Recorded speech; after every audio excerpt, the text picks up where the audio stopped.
Hi, I promised a video about logic, and by Socrates' bones and sinews, here it is. Inference is a certain kind of transition of thought. There are lots of different ways in which one thought can flow into another. For instance, you have a constant inner monologue in which you subverbalize one thought and then another. A lot of these transitions from one thought to another are just streams of consciousness. So I think about the Sopranos episode that I just watched, and a character in it reminds me of a family member, and that reminds me of a crass remark that a friend of hers once made, and that reminds me of this Chinese news story from a while back, and so forth and so on.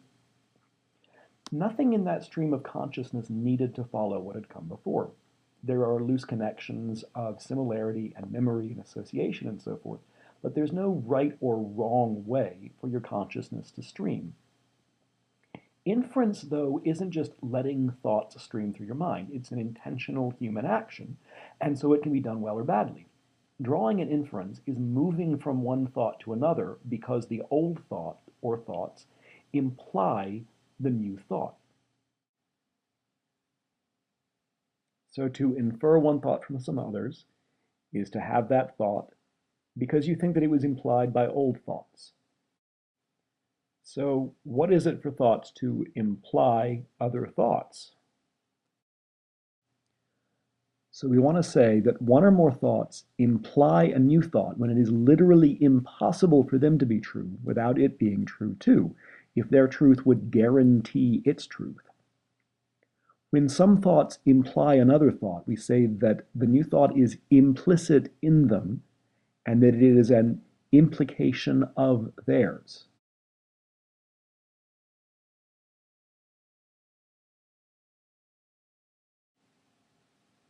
Here's an easy standard example. We think that all men are mortal, and we also think that Socrates was a man.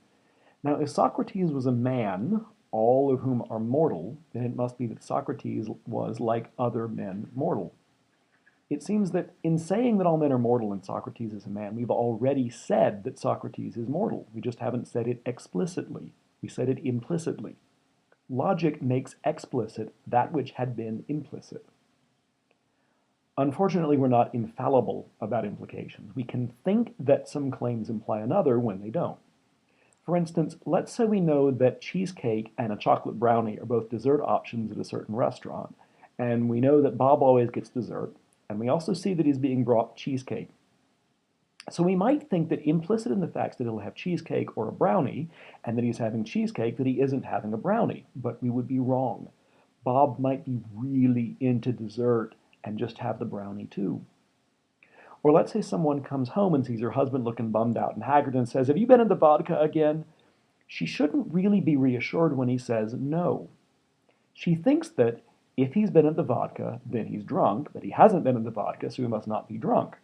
She didn't take account of all the cheap whiskey.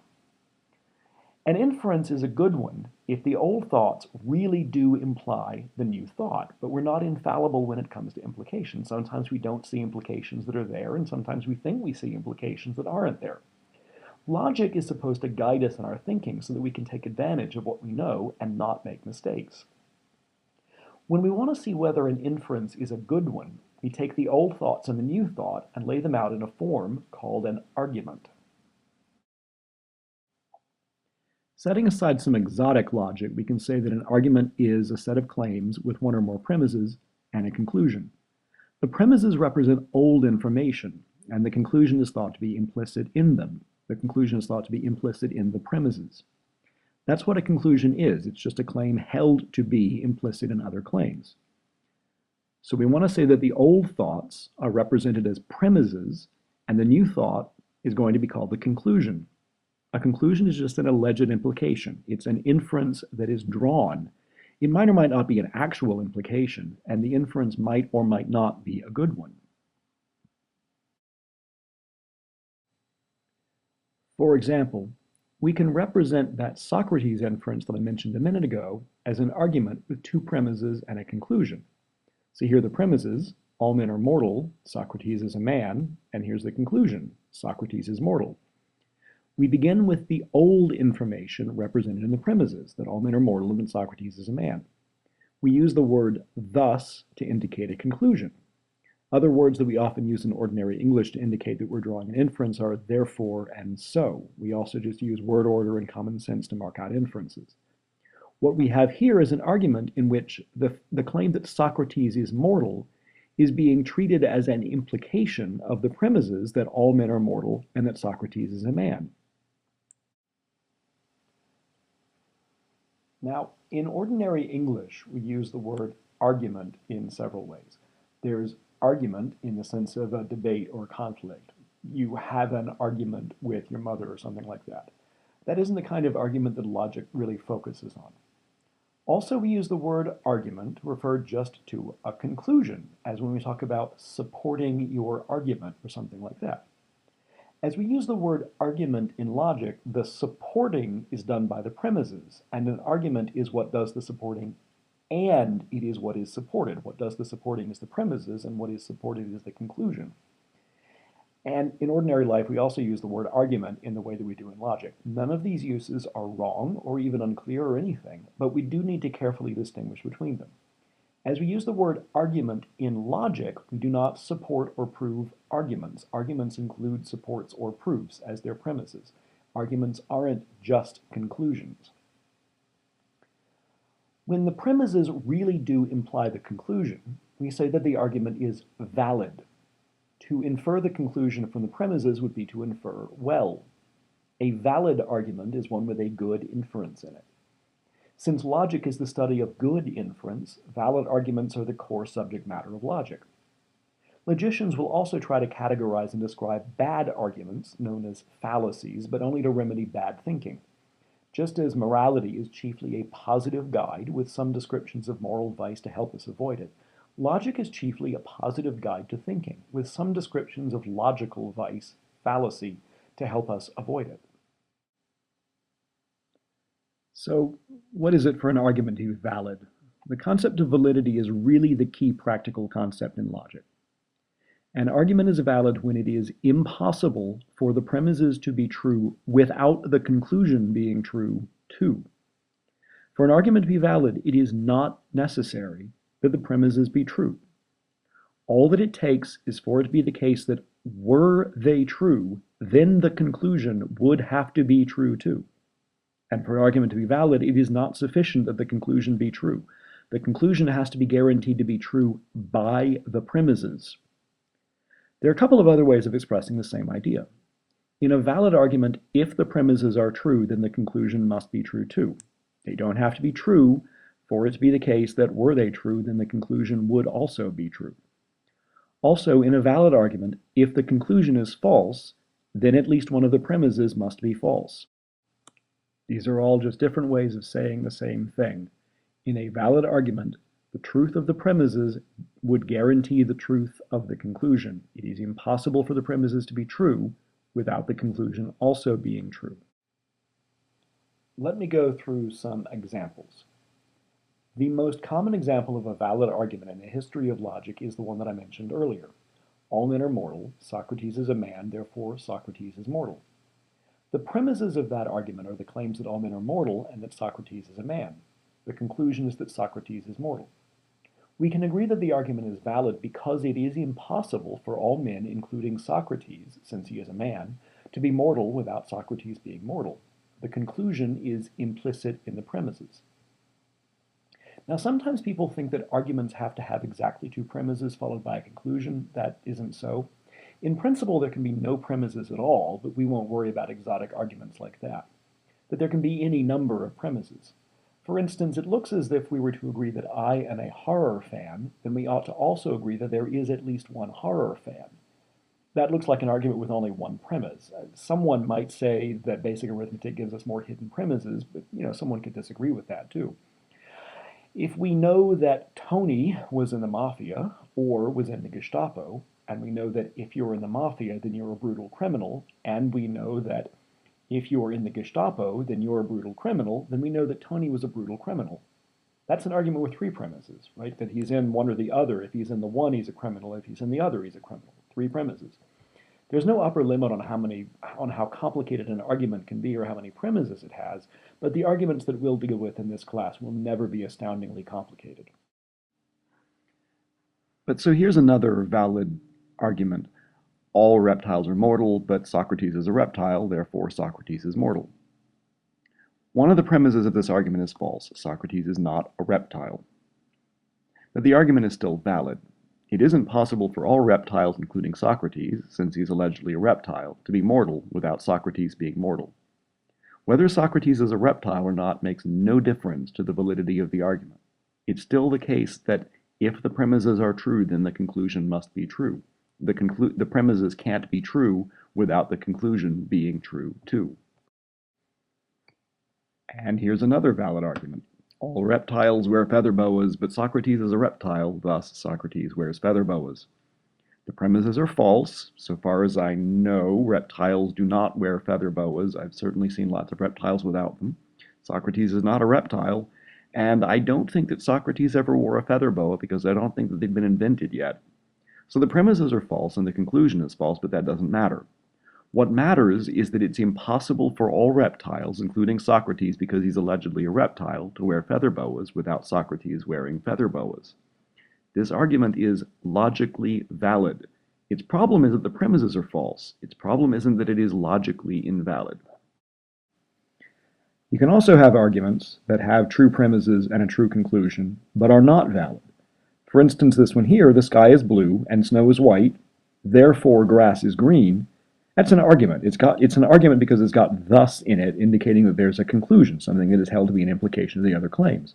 The premises are true because the sky actually is blue and snow actually is white. And the conclusion is true because grass actually is green. But those premises can be true without that conclusion happening to be true. There's no logical connection between those premises and that conclusion. True premises and a true conclusion does not give you a valid argument. The validity is a matter of the relationship between the premises and the conclusion, and this kind of thing doesn't have it. Now, among valid arguments, there are three different kinds. One kind, called a sound argument, is one that does in fact have true premises. Sound arguments are arguments that we use to extend our knowledge. Given that the argument is valid, it is impossible for its premises to be true without the conclusion being true. Or, to put it another way, if the premises are true, then the conclusion must be true too. But given that it's sound, also, in addition to being valid, its premises are true. But if its premises are true, then its conclusion is true too. So the conclusion of a sound argument does end up being true. So if you know the premises are true and you know the argument is valid, then you know that the conclusion must be true too. Sound arguments are how we learn. Another kind of valid argument is called a reductio. These are valid arguments that have false conclusions. Reductios are used to refute claims. If an argument is valid, it's impossible for the premises to be true without the conclusion being true. But if the conclusion is false, then, since it's valid, it must be that at least one of the premises is false. So this is a way in which you can take a hypothesis, turn it into the premise of an argument, find out what it implies, and then you can check on the implication. If the implication is false, your hypothesis was false. If the implication isn't false, then maybe your hypothesis was true. The scientific method, among other things, relies on valid arguments. In science, we begin with a body of observations that suggest a common explanation, and we then come up with a general claim that would explain the body of observations. That's known as an hypothesis. It would explain them because it would, given other information, imply them. For instance, we say that the theory of gravitation explains this particular pen falling because the theory of gravitation, plus the fact that the pen was dropped, implies that the pen will fall. But a good hypothesis implies more than what we already knew. A good hypothesis, given some other facts, will imply that we can make other observations, ones that we haven't made yet. Those other facts describe an experiment. So then we perform the experiment, and if we get the observation that we expected, then our hypothesis has survived so far. If we don't, then our hypothesis was false. It couldn't have been true because it implied something false, and if a claim implies a falsehood, then it must itself be false. So an experiment is something that tells us whether an argument was a reductio or not, but it only works because the argument is already known to be valid. So science relies on logic even before it can figure out what an experiment would look like. The third kind of valid argument are ones that have false premises and true conclusions. These are completely not interesting in any way, so we're just never going to think of them again. So we'd like to know how we could tell whether an argument is valid.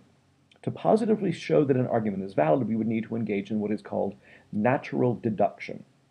A system of natural deduction will state some rules of inference that are intuitively, or by definition, good rules of inference, in the sense that if you follow them, you will never be able to infer a false conclusion from true premises. Now, everybody should study natural deduction, but it's a complicated subject that has its own class, which you should take.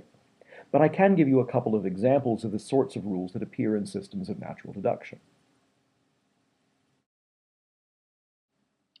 To do that, I'll need to use variables for sentences. So start by just thinking about variables in really simple algebra, like x plus y equals y plus x. Any number at all can take the place of x, and any number at all can take the place of y, so long as the same number replaces both x's, and the same number replaces both y's. So, for instance, 1 plus 2 equals 2 plus 1 is fine, because 1 replaced both of the x's, and 2 replaced both of the y's. 17 plus 3 equals 3 plus 17 is fine, because 17 replaced both of the x's, and 3 replaced both of the y's. In math, we have variables for numbers. In logic, we will have variables for sentences. In math, we start with variables x, y, z, n, just by custom. In logic, we usually start with the variables p, q, r, and so forth. Those are our variables, just as a matter of custom. Each such variable can be replaced by any declarative sentence of English, so long as the same variable is replaced by the same sentence wherever it appears. The sentence can be any declarative sentence of English of any complexity. So, for instance, the sky is blue is a sentence. The sky is blue and grass is green is a sentence. Some Scotsmen wear kilts is a sentence. No true Scotsman fails to own at least either one sheep or one Volkswagen is a sentence. Columbus, despite his reputation as a navigator, was uniquely bad at geography and astronomy is a sentence. Sometimes things get a little confusing with pronouns, so it's best to leave those out for the time being. So here's an inference rule called modus ponens, which I did not name, so don't blame me. Someone with a fetish for Latin named it. This is also our first example where I'm actually going to be using these sentential variables. P and Q in this, as you can see, are sentential variables. Modus ponens is any argument of the form if P, then Q, but P, so Q. The P and Q are variables for sentences. They can be replaced with any declarative sentences of English so long as the same sentence replaces both P's and the same sentence replaces both Q's. So for instance, if all Scotsmen wear kilts, then I'll be a monkey's uncle, but all Scotsmen wear kilts, so I'll be a monkey's uncle, would be an instance of this.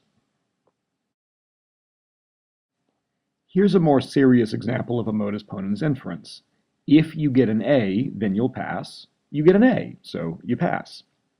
The sentence, you get an A, replaces both instances of P, and the sentence, you'll pass, replaces both instances of Q. So this is an instance of a modus ponens argument. Every modus ponens inference is a good inference. The premises of every modus ponens imply the conclusion of that modus ponens. It is impossible for the premises of a modus ponens to be true without the conclusion being true too. Here's another example of a modus ponens. If you are bamboo, then you would make an excellent building material. But you are bamboo, so you would make an excellent building material. Everything that I just said about modus ponens inference applies to this inference. This inference is just fine. If the premises are true, then the conclusion must be true too. It is impossible for these premises to be true without the conclusion also being true. A good inference is just one that can't take you from true premises to a false conclusion. So that inference was just fine. The fact that the premises were no good, that the premises were false, is irrelevant to the quality of the inference itself. For an analogy, imagine that you are in Beaufort, North Carolina, and you want to get to Memphis, Tennessee. But you think that you're in Beaufort, South Carolina. I've known people who've actually made this mistake. You ask a friend for directions, and he gives you very good directions from Beaufort, South Carolina to Memphis, Tennessee. The fact that you aren't starting from the right place isn't a problem with the directions. You can't complain to your friend when you end up at the wrong place. The directions didn't lead you astray. Your mistake about the starting point is what led you astray. Likewise with inference. A valid inference won't lead you astray, but if you start with falsehoods, valid inferences will not necessarily bring you to true conclusions. There's no reason to think that they would. Here's another example of an inference rule called modus tollens, named by the same Latin fetishist. If P then Q, but it is not the case that Q, so it is not the case that P.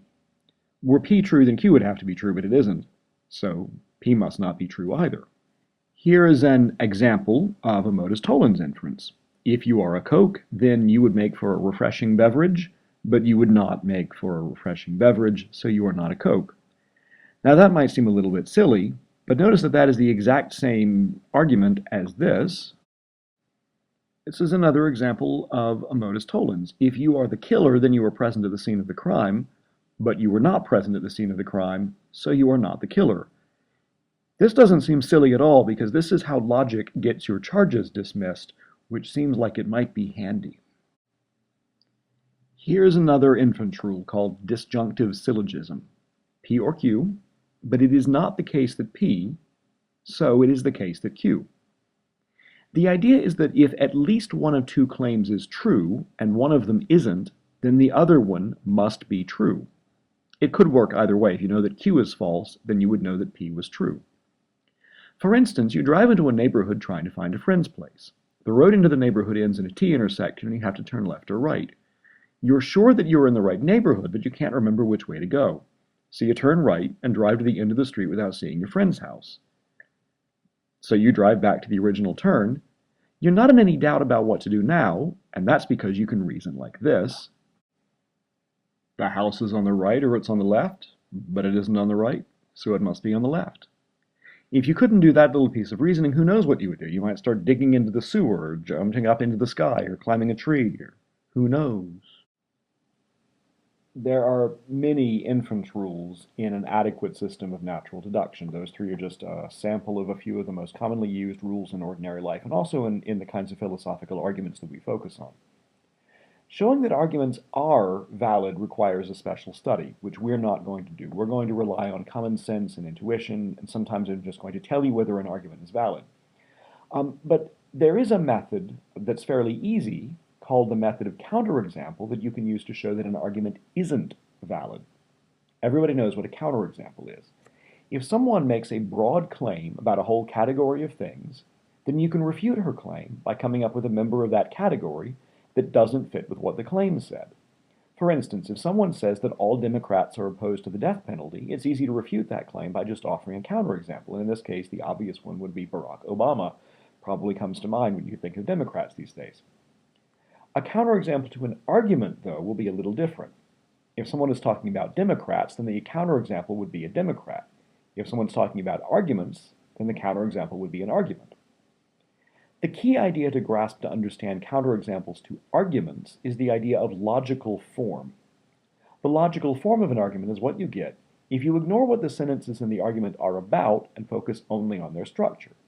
We've already seen logical forms. That's what I've been showing you with modus ponens, modus tollens, and disjunctive inference. Here's how you would find the logical form of an argument. So let's start with an example argument. So here we've got, if it's raining, then the roads will be wet. It's raining, so the roads will be wet. The form of this argument is what we'll have left over when we ignore that it's about roads and rain. So we can see that the sentence, it's raining, is repeated. Let's ignore what it says and keep only the pattern of its appearances.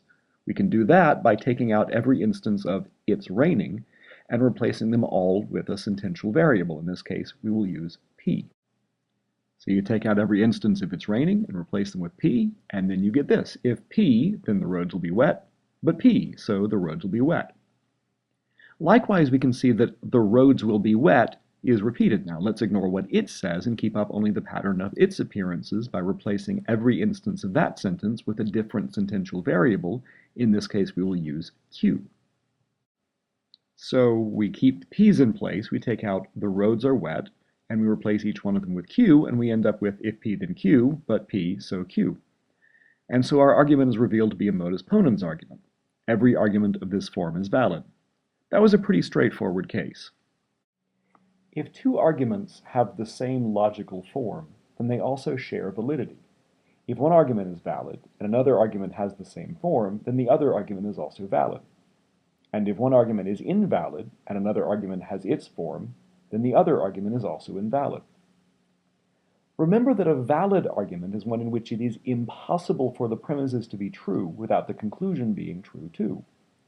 A counterexample to an argument will be an argument of the same form, but that is obviously invalid.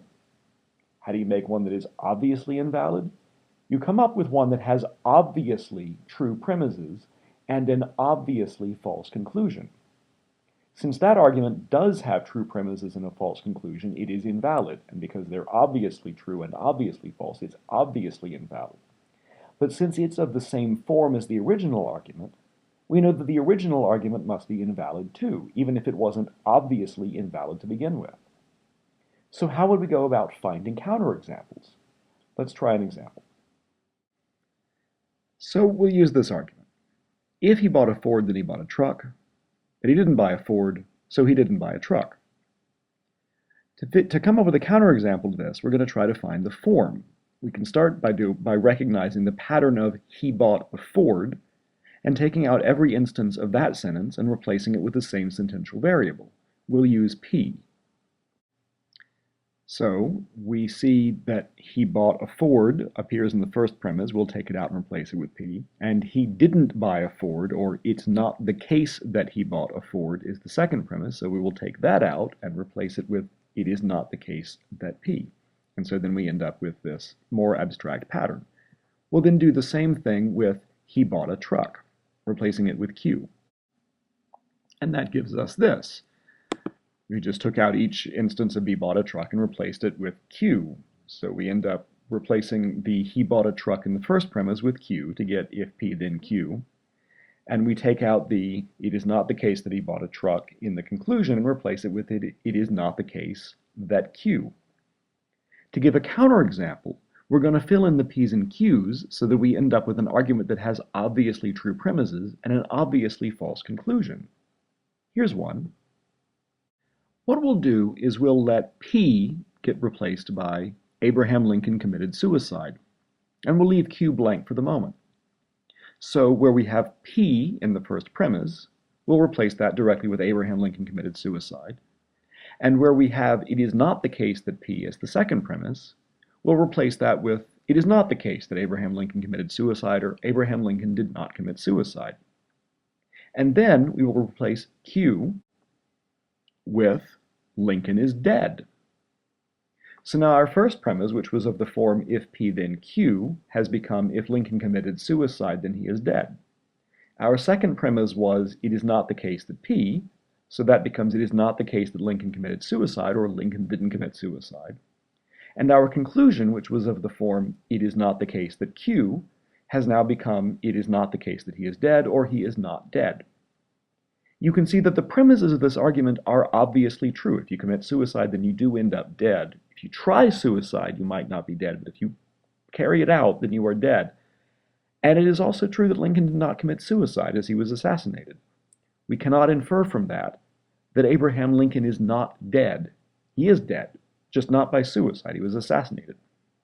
So if you can come up with a counterexample to an argument, then that shows that the argument is invalid. If you can't, that doesn't show that it is valid. It could be that you can't come up with a counterargument because there isn't one, because it's valid. Or it could be that you can't come up with a counterexample because you just happen not to be able to come up with a counterexample. You just don't think of one. But if you do come up with a counterexample, then the argument is not valid. Now, to kind of conclude, the main ideas that I want you to grasp about logic are just that it's the study of good inference, and good inference is a matter of having good form, and good form is a matter of preserving truth. A valid argument, an argument with good form, is one that cannot have true premises without having a true conclusion. Validity is only a formal feature of an argument. What the sentences in an argument actually say about the world doesn't make any difference to whether it is valid. Only the structure of the argument matters to validity, the thing that can be represented just with if P then Q, P or Q, thus Q, things like that. If there were just two definitions to take from this lesson, they would be the definitions of validity and soundness. An argument is valid when it is impossible for the premises to be true without the conclusion being true. Whether the premises are true or the conclusion is true is a separate question. An argument is sound when it's valid and its premises are true. Sound arguments are the ones that we use to pull more information out of what we've already known. Sound arguments are how we extend our knowledge. They're how we learn.